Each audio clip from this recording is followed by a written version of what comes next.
And now the miniature optical theremin.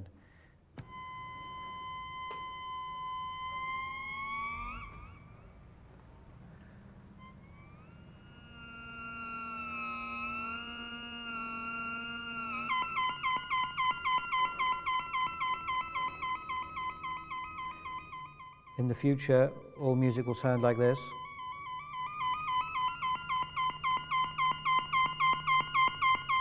The theremin is operated by an oscillator which is working on this 555 timer here, and it ticks backwards and forwards at a preset speed, and the speed is determined by how long it takes to charge this capacitor. Now that capacitor can only charge with electricity that comes through this light sensitive resistor. So if only a little bit of electricity comes in here, it takes ages to charge up the capacitor, and it goes very slowly and gives you a sound like this. But if loads more electrons are able to pass through this, then the capacitor charges very quickly, and then suddenly the slow sound becomes very popular, spooky sci-fi theremin sound. That's the sound that we're looking for. Comes out of here, out of this little speaker. Electricity being made into sound through the power of light, all the way from the sun. Are there any of these that you recognise? What do you think? There's the resistors.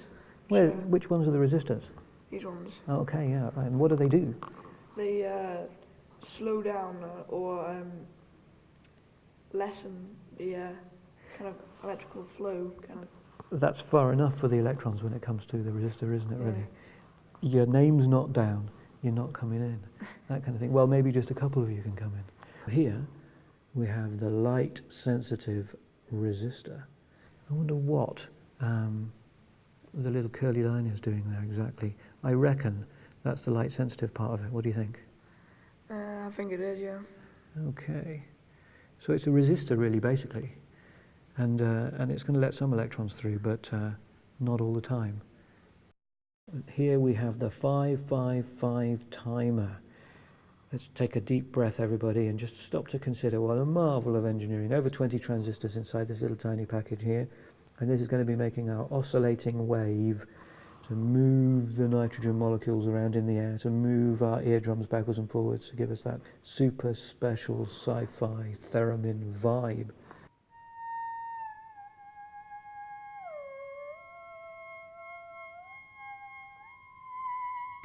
So, step one, and the first thing we're going to put onto the board is the 555 timer chip, and the 555 timer chip goes right here, and the best way is to count along. So we'll count along 1, 2, 3, 4, 5, 6, 7, 8.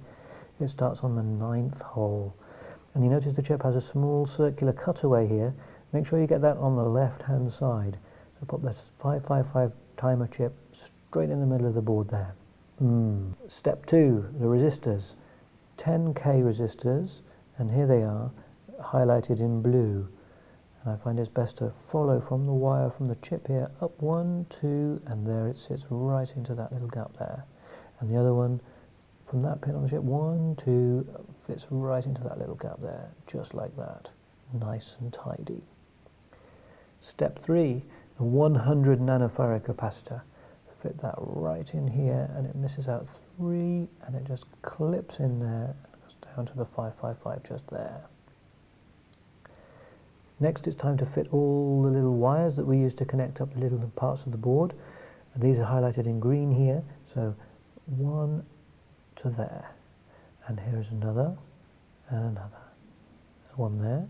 These ones jump across the board, 1, 2 and 3, little tiny short one here. These wires might have to be bent to the right length to just fit exactly into place. And there's another long one here, and one fitting in down here. Next step, the switch to switch the theremin on and off for that spooky sci-fi theremin sound fits right in here. As you can see, that connects the power rail up to here. Pop the switch into place, just there. And then the light dependent resistor, which clips just into here.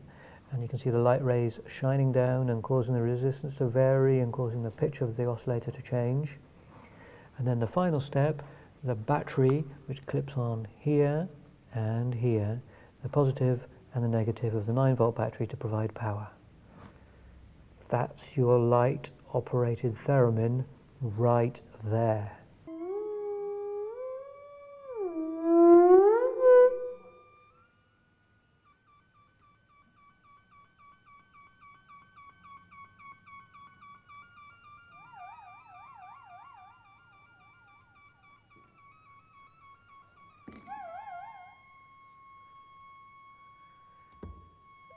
Can we stop there for a second?